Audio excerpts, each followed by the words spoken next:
అరే బిడ్డ ఆడుకో గాని బట్టలు ఖరాబ్ చేసుకోకు. అమ్మ ఊరికి పోయిందిగా, మళ్ళా బట్టలు మనమే ఉతికేది ఉంటది. సరే నాన్న. అబ్బా చెయ్యి ఘోరంగా నొత్తాందిగా. వాషింగ్ మెషిన్ లో ఏచుగా నాన్న. లాస్ట్ మంత్ ఎంత కరెంట్ బిల్ వచ్చిందో తెలుసుగా నీకు, మళ్ళా వాషింగ్ మిషన్ అంటాను. ఏమైందా ఇటు పోతాను? సబ్బులు తీసుకోవడానికి పోతానా బిడ్డ.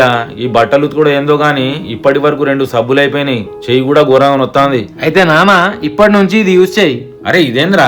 నానా ఇది రోలింగ్ బాక్స్. దీంట్లో సోప్ ని ఇలా ప్లేస్ చేసుకొని ఈ రోలింగ్ లీడ్ ని క్లోజ్ చేస్తే చాలు. ఇప్పుడు వాష్ చేసేటప్పుడు ఈ రోలర్స్ రొటేట్ అవుతూ ఫోమ్ ని జనరేట్ చేస్తాయి. అండ్ ఈ హోల్స్ ఉండడం వల్ల వాటర్ ఈజీగా డ్రైన్ అయిపోతుంది అండ్ సోప్ కూడా డ్రైగా ఉంటది. సో ఇప్పుడు సోప్ వేస్ట్ అవ్వకుండా ఈజీగా వాష్ చేసుకోవచ్చు. బిడ్డ ఈ సోప్ బాక్స్ మస్తుందిరా. ఇది మీకు కూడా కావాలంటే ఇక్కడ క్లిక్ చేసి తీసుకోండి.